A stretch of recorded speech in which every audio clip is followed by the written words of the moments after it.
"You're not allowed to board, sir." The words hit him like a cold slap. He wasn't loud. He wasn't rude. He was just old and wearing the wrong jacket. But what no one at that gate knew was this: that jacket had once been soaked in blood, that it had carried the weight of a dying friend's last breath, and that the man wearing it had kept a promise for over 50 years. Today, that promise was being denied not by war, but by policy, not by an enemy, but by judgment. And yet, within the next hour, this quiet old man would bring an entire airport to a standstill. Not with anger, but with the kind of respect you can't demand you earn. Ethan Caldwell, 84, stood silently near Gate B12 of the Salt Lake City Airport, his business class ticket trembling slightly in his hand. Draped over his shoulders was a worn military jacket, olive green, threadbare at the cuffs. On his back, a canvas duffel bag, aged and faded, carried the weight of half a century of memories. His flight was headed for Washington, D.C., where he planned to attend the funeral of his closest friend, Staff Sergeant Caleb Jennings, the man who had once taken a bullet for him in Cambodia. Ethan had lived in solitude for decades, tucked away in a quiet Montana farmhouse, the kind of place where winters were long and the silence even longer. He rarely ventured far from home anymore. But this journey, this goodbye, was one promise he wouldn't break. He wore the same uniform he had on the day Caleb saved his life. It didn't look like much now. The colors had dulled, the patches frayed, but it meant everything. Still, to the young flight attendant standing before him, it just looked unprofessional. And so she blocked his way. "You can't fly looking like that." Ethan didn't argue. He looked the young woman in the eye, her crisp uniform, her polished smile fading as she met the unwavering calm in his gaze. "I wore it," he said softly, "on the day I survived." 7 simple words, but the meaning behind them hung in the air, heavier than any suitcase on that flight. The attendant didn't ask what he meant. She didn't ask why an elderly man might cling to a jacket older than she was. Instead, she signaled to security. 2 officers approached. "Sir, we need you to step aside," one of them said, his tone neutral, almost apologetic. Ethan nodded. He adjusted the strap on his bag, straightened the lapels of his jacket, and stepped away from the line without a word. Around him, the world kept spinning. Passengers rushed past, some glancing his way with idle curiosity. Others too absorbed in their devices to notice the quiet man who'd just been told he wasn't fit to fly. One teenager snickered, just loud enough, "Guess business class has a dress code now." Ethan heard it. He heard it and said nothing. Because men like him had been trained not to react, not in the jungle, not in battle, not here. He settled into a nearby seat, his fingers aching from old wounds and arthritis, but still steady. From his bag, he pulled out a small wooden box, polished, simple, engraved with numbers only a soldier would recognize. Inside were Caleb's dog tags, stained with soil from half a world away. Alongside them lay a bullet one Ethan had removed himself, hands shaking as he tried to keep his friend alive. Tucked in the lid was a letter, folded, yellowed, a promise written long ago: "If you go before me, I'll wear the uniform to bring you home." He was supposed to place it inside Caleb's casket. Now, that wouldn't happen. He hadn't cried in years, not since his wife passed, not when his children moved away, not even when the doctors told him the pain in his back would never go away. But now, sitting alone in that sterile terminal, the tears came. Not for himself, for the mission unfulfilled, the promise denied. Just then a shadow appeared beside him. A tall man, sunglasses on despite the indoor setting, stood with a posture Ethan recognized instantly. Military? High rank? Combat tested? "Mr. Caldwell," the man asked, voice low. Ethan looked up. The man removed his sunglasses, revealing eyes just like his own, tired, scarred, knowing. "I was with the 11th Battalion in Fallujah," he said. "Your recon map saved my unit. 34 lives." Ethan blinked. He'd made those maps decades ago. Never expected anyone would remember. But here he was, one of the saved, and now, perhaps, a redeemer. The man turned toward the flight desk. "I'll handle this," he said. "He's getting on that plane." 10 minutes later, the boarding process halted without warning. The lights above Gate B12 began to flash. A hush fell over the waiting area. Conversations trailed off. Phones lowered. Even children paused mid-play. 3 men in dark suits strode down the terminal Federal Air Marshals, unmistakable in both presence and purpose. Behind them came a fourth figure, wearing the emblem of Homeland Security on his shoulder. They approached the boarding gate with swift authority. The young flight attendant's face paled as her supervisor leaned in, whispering urgently. Inside the plane, passengers who had already boarded turned in their seats, craning their necks to see what was happening. The federal commander raised a clipboard, cleared his throat, and spoke with calm precision. "We are conducting a review into a potential case of veteran discrimination." A murmur spread like wildfire, confusion, curiosity, concern. Passenger in question is Colonel Ethan Caldwell, decorated war veteran and recipient of 2 Silver Stars and the Defense Distinguished Service Medal. Several passengers gasped. An older man near the back stood abruptly. "Caldwell," he repeated in disbelief. "That's the man who held Ridge 91 alone in 73. I read his report in a declassified file. He saved my cousin's unit." Back at the terminal, the supervisor turned to the young flight attendant. "You denied boarding to that man." Her voice was barely audible. "I didn't know who he was." The commander's tone didn't rise, but it didn't need to. "You judged him by a worn uniform, not by the man who earned the right to wear it." The man from earlier, the one who had spoken to Ethan, stepped forward. "Major James Kendrick," he said, presenting credentials. "Colonel Caldwell's recon data saved my team in Fallujah. I've already initiated a priority override." He turned toward the gate and lifted his phone. Code Delta 72. Within seconds, the flight crew inside the aircraft received new orders. The cabin lights blinked to full brightness. A rare signal immediate delay due to federal intervention. Passengers looked around. Tension replaced irritation. Something important was happening. 3 air marshals boarded the plane, flanked by a security official who stepped to the front of the cabin. He addressed the seated passengers. "Ladies and gentlemen, today you nearly flew without one of the last living heroes of Operation Ridgefire, a man who wore his uniform not to make a statement but to keep a promise." Silence. No one shuffled, no one sighed. No one complained. Because now they understood. A few rows back, a man whispered to his seatmate, "My God. He's the reason we even had flights to catch."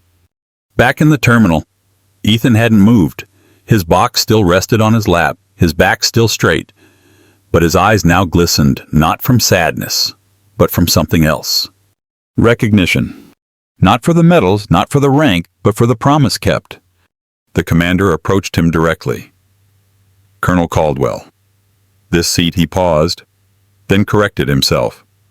"This flight is yours." As Ethan walked toward the gate once more, something extraordinary happened. It started with a single passenger standing. A man in his 60s with a Marine Corps tattoo on his forearm straightened and raised his hand in a crisp salute. Then another stood, and another. Within seconds, the entire terminal, dozens of people from all walks of life were on their feet. No one told them to. No announcement called for it. It was simply something that felt right. Ethan paused. His eyes scanned the crowd. He recognized that look, the same reverence he'd seen at burials, flag foldings, and in the silent nods exchanged between veterans who never needed to say a word. He gave a small, respectful nod, nothing more. Because even now, with the spotlight unexpectedly turned on him, he remained a soldier, not a symbol. He boarded the plane quietly, escorted by Major Kendrick, who said nothing more because nothing more needed to be said. As he moved down the aisle, passengers rose again, this time inside the aircraft. The atmosphere had shifted entirely. Gone was the impatience. Gone was the judgment. In its place, reverence, humility, gratitude. He took his seat, now upgraded to first class, his wooden box safely held in his lap. The captain's voice came over the speaker, calm but weighted. "Ladies and gentlemen, this is your captain. Today, we fly with Colonel Ethan Caldwell, whose service to this nation speaks louder than any announcement I could ever make. We will be arriving in Washington, D.C., for the funeral of Sergeant Caleb Jennings, who once gave his life to save the colonel's. May we all be so lucky to have a friend like that." The cabin was still. Even the babies weren't crying. Ethan turned his head toward the window, watching the tarmac roll past. In his mind, the years unraveled. He saw Caleb's face again, sunburned and grinning beneath a helmet too big for his head. He remembered his voice. "If I don't make it, you better live a life big enough for both of us." He had tried. He had raised a family, volunteered in his community, planted trees that still grew behind his barn. But this journey, this goodbye, it was the last page of the story. And someone had nearly ripped it out. But now, they were holding the flight.